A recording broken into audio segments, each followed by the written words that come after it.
In a new market, with new expectations, the Rams can't afford to keep Jeff Fisher. There are good coaches and great coaches in the NFL, then there are unemployed coaches. Great coaches win games, compete for championships, and unite fan bases and cities. Good coaches are masters of plausible deniability. It's not their fault the team isn't winning, and they're happy to tell you all the reasons why. If employment is the only goal, Jeff Fisher is a good coach, a really good coach. The man hasn't helmed a winning team since 2008 but has somehow maintained his same job. In a game this competitive, that's an impressive skill. But context is everything, and Fisher, who has coached the majority of his career in Nashville and St. Louis, is beyond his depth in the megatropolis of Los Angeles. It's taken less than a season for his finger-pointing ways to lose their effectiveness. If the Rams knew what they were doing, Fisher would be out at the end of this season. But, seeing as he's been in his job for as long as he has been, there's no guarantee that'll happen.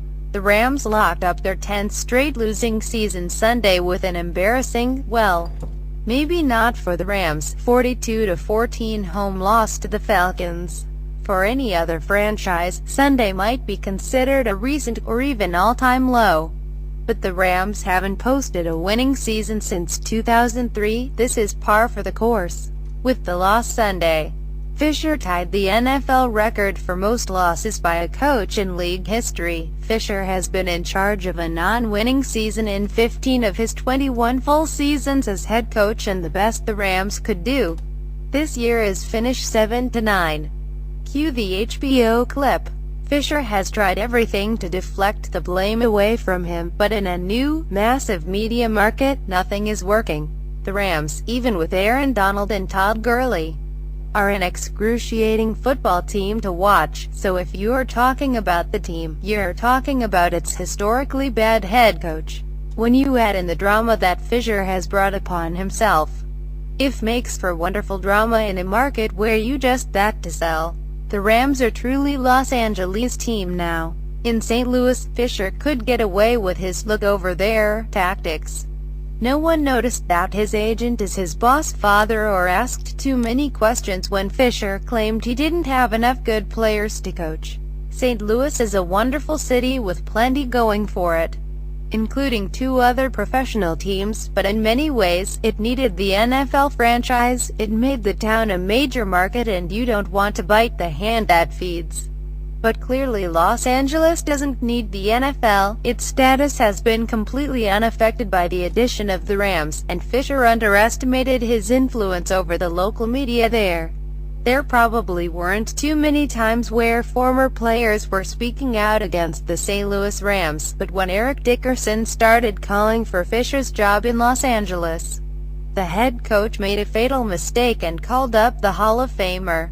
The second Fisher picked up the phone, he was out of a job. His fate is merely on delay at this point. Dickerson, understanding he could help his own star by sinking Fisher's classic LA move, claims that Fisher told him to not come to Rams games anymore if he was going to criticize the team. Dickerson says he's happy to oblige Mr. LA Ram, now on the record that he won't go to any games until Fisher is no longer the head coach.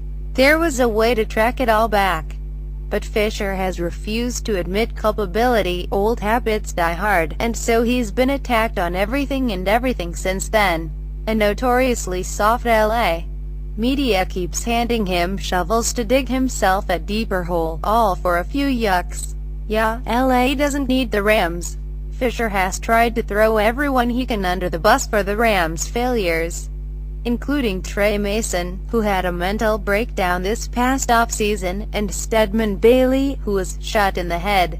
Do you know how hard it is to move an NFL team across the country?